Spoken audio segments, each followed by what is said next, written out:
Selamat pagi anak-anak. Kali ini kita mulai lagi daring untuk hari Jumat ini dengan pembelajaran tema 2, subtema 3, pembelajaran 3, 4 dan 6 dengan mapel IPS dan PKN.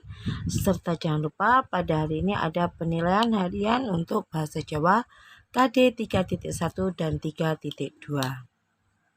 Tujuan pembelajaran kita pada hari ini adalah diharapkan kalian dapat menjelaskan akibat yang terjadi jika masyarakat tidak bertanggung jawab atas masalah sampah. Kemudian kalian dapat menjelaskan pentingnya sikap tanggung jawab di lingkungan keluarga, sekolah, dan masyarakat. Serta dapat menjelaskan akibat yang terjadi jika tanggung jawab tidak dilaksanakan. Untuk IPS, kalian dapat mengidentifikasi jenis usaha ekonomi yang dikelola sendiri, kemudian dapat menjelaskan cara menghargai usaha ekonomi orang lain, serta mampu menjelaskan sikap pelaku usaha kegiatan ekonomi dalam menjalin hubungan dengan pesaingnya. Oke guys, check it out. Sebelum kita ke video pembelajaran, Ibu akan menyampaikan beberapa materi, yaitu bahwa tanggung jawab adalah suatu kesediaan dan kerelaan untuk menanggung akibat atas perilaku yang dilakukan. Ada beberapa ciri orang yang bertanggung jawab, diantaranya setia dan cinta terhadap tugas, siap menanggung risiko, tidak menyia-nyiakan kewajiban dan tugas yang diberikan, serta berani menghadapi tantangan. Sedangkan manfaat sikap tanggung jawab adalah dihargai orang lain, dapat dipercaya, jarang melakukan kesalahan, dapat meningkatkan peluang kesuksesan, dan hasil kerja lebih memuaskan. Kita ke slide berikutnya ya anak-anak. Baik anak-anak, alasan pentingnya melaksanakan tanggung jawab sebagai warga masyarakat adalah sebagai berikut. Dapat memperlancar pembangunan nasional, dapat terjalin kerukunan hidup antar warga masyarakat, terjalin keamanan di lingkungan tempat tinggal, terciptanya ketertiban dan keteraturan dalam masyarakat, lingkungan dapat menjadi aman, damai, dan sejahtera, serta dapat mempererat kebersamaan antar warga masyarakat.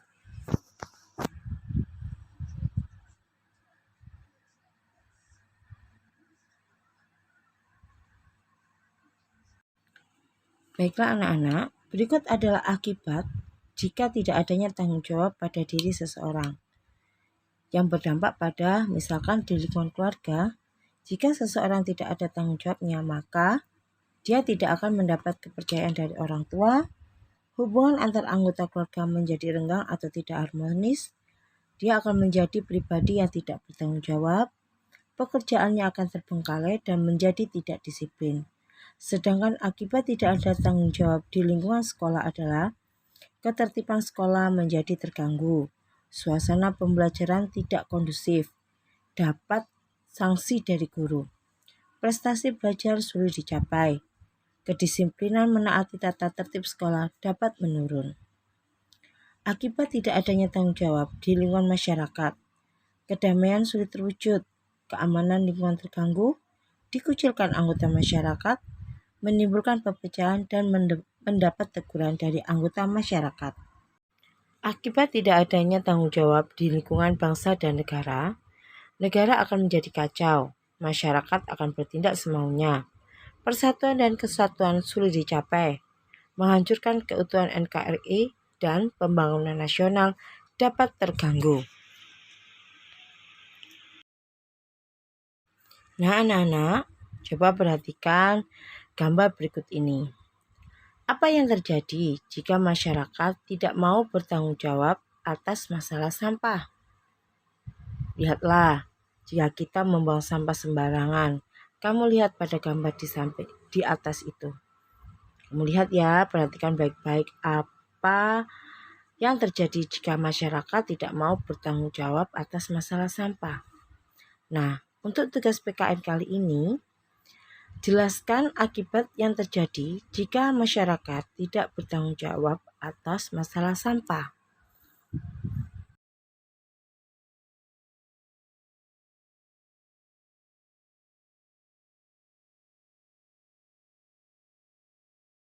Itu tadi tugas yang pertama ya. Jadi tugas yang pertama adalah dengan memperhatikan gambar tadi, jelaskan akibat yang terjadi jika masyarakat tidak bertanggung jawab atas masalah sampah. Yang kedua, jelaskan pentingnya sikap bertanggung jawab di lingkungan keluarga, sekolah, dan masyarakat.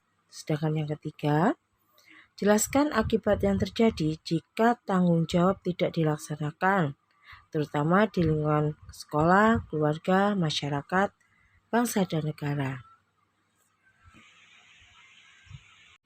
Nah, anak-anak, sekarang marilah kita lanjutkan ke pembelajaran IPS. Nah, untuk itu, silakan kalian amati video pembelajaran tentang usaha perorangan dan usaha kelompok berikut ini ya. Setelah itu, jawablah pertanyaan yang saya berikan sebagai soal latihan. Perhatikan video pembelajaran ini dengan seksama. Selamat datang di channel pendidikan Al-Bilhaq. Kelas 5, tema 2, subtema 2, muatan pelajaran IPS.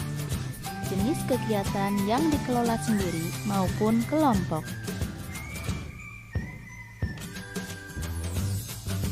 Kegiatan ekonomi adalah kegiatan yang dilakukan untuk memenuhi kebutuhan hidupnya. Kegiatan ekonomi masyarakat tergantung dari kondisi geografis daerah.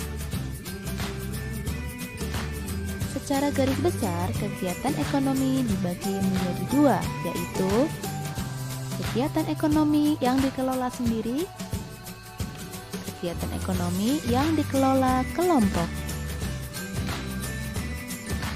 Kegiatan ekonomi yang dikelola sendiri atau perorangan. Indonesia dijuluki negara agraris karena banyak penduduknya bermata pencaharian sebagai petani. Contoh kegiatan pertanian adalah bercocok tanam, memanen hasil pertanian seperti sayuran dan buah-buahan.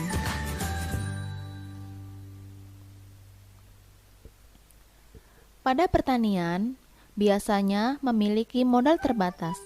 Lahan yang digarap petani biasanya hanya terbatas pada sawah dan tegalan. Namun, ada juga yang dilakukan besar-besaran. 2. Perkebunan. Pada perkebunan, yang ditanam bukanlah makanan pokok, buah-buahan atau sayur-sayuran.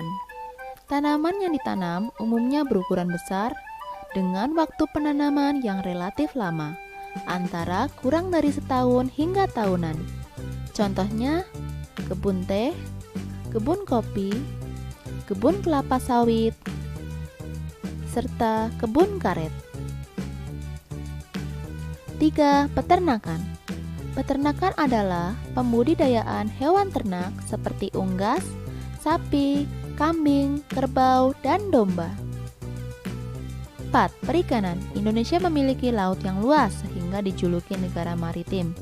Sehingga tak heran kegiatan ekonomi pun ada pada sektor perikanan. Pembudidayaan ikan laut dan ikan darat contoh kegiatan perikanan yang ada di Indonesia. 5. Perdagangan. Usaha perdagangan secara perorangan biasanya berskala kecil dan sedang. Contohnya pedagang asongan, pedagang keliling, pedagang kaki lima, pedagang di pasar, warung, dan toko kelontong. 6. Jasa. Secara umum banyak usaha jasa yang dilakukan perorangan, seperti jasa fotokopi, jasa potong rambut, maupun jasa servis kendaraan. 7. Industri kecil. Industri kecil yang dikelola perorangan merupakan industri rumahan. Contohnya usaha kerajinan tangan berupa pembuatan keramik, souvenir, tembikar, anyaman, serta mebel.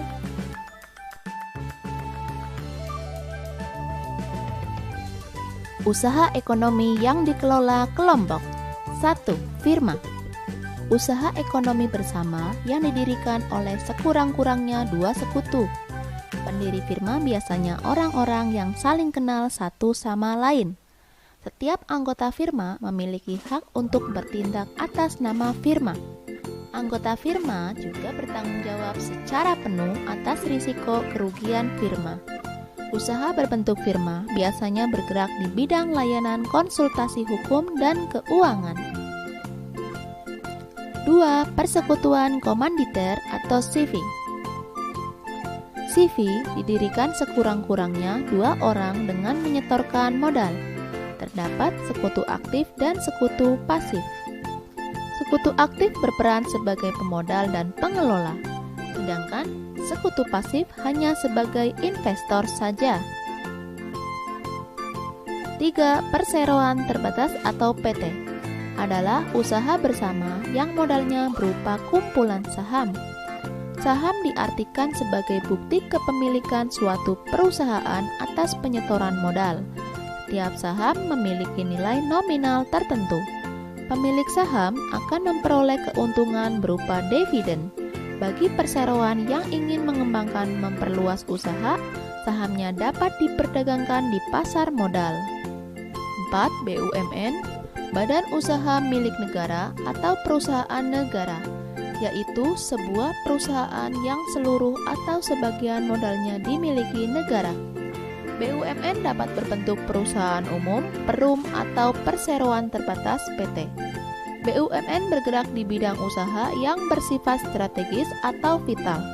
Contohnya PLN bergerak di bidang listrik, Pertamina bergerak di bidang bahan bakar kendaraan bermotor, Garuda Indonesia Airways di bidang penerbangan, Pos Indonesia bergerak di bidang ekspedisi barang dan jasa.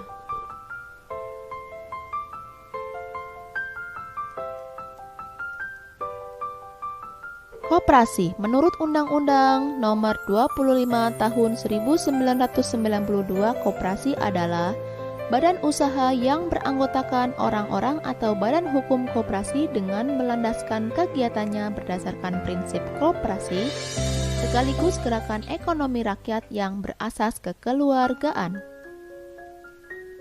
Koperasi sesuai dengan Undang-Undang 1945 Pasal 33 Ayat 1 yang berdasarkan atas asas kekeluargaan. Koperasi pertama dikembangkan oleh Dr. Randes Muhammad Hatta.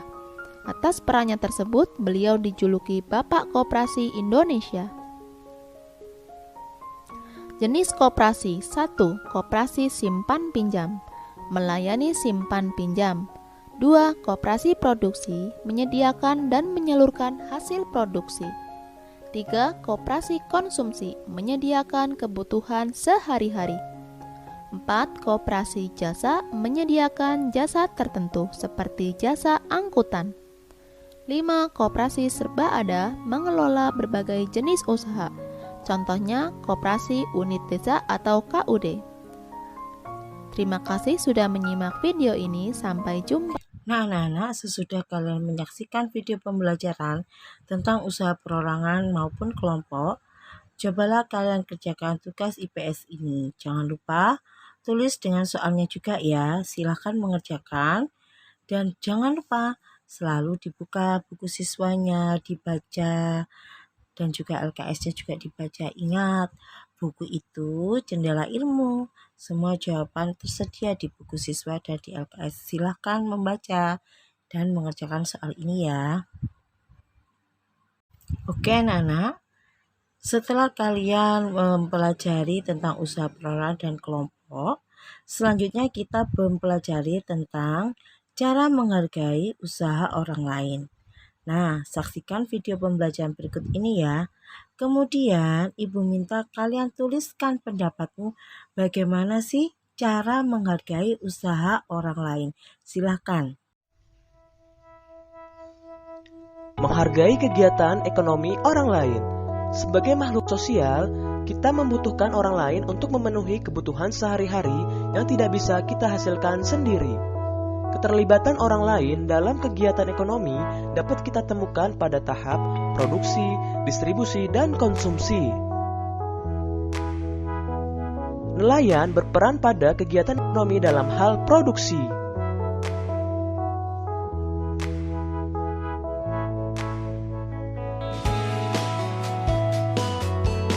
Nelayan menjual hasil ikannya kepada pedagang besar. pedagang besar ini akan menjual kembali ikan-ikan tersebut ke pedagang kecil. Dalam hal ini, pedagang besar berperan pada kegiatan ekonomi dalam hal distribusi.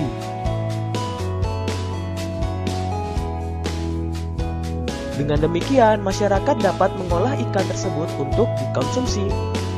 Menghargai peranan setiap individu penting dilakukan oleh setiap anggota masyarakat.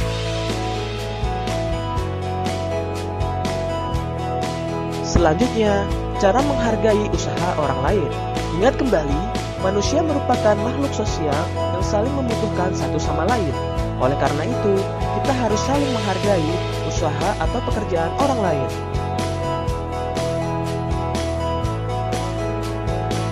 Berikut cara yang dapat dilakukan menghargai usaha orang lain. Pertama, tidak merendahkan usaha orang lain. Kedua, tidak mengganggu usaha orang lain. Ketiga, tidak merasa iri terhadap keberhasilan usaha yang dicapai orang lain. Keempat, bersaing dengan sehat jika kita memiliki usaha yang sama. Yang kelima, ikut membantu usaha orang lain ketika kita telah sukses.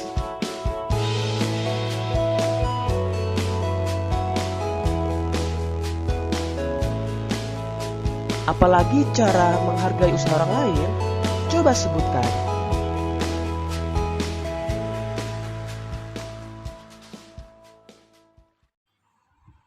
Nah, anak-anak, demikianlah video pembelajaran tentang cara menghargai usaha orang lain. Nah, sekarang saya ulangi lagi. Tuliskan 3 cara, menurut pendapatmu 3 cara saja, cara menghargai usaha orang lain. Ya, dituliskan soalnya. Cara menghargai usaha orang lain adalah sebagai berikut. Tuliskan 3 cara tersebut. Ngerti ya? Terima kasih. Wassalamualaikum warahmatullahi wabarakatuh.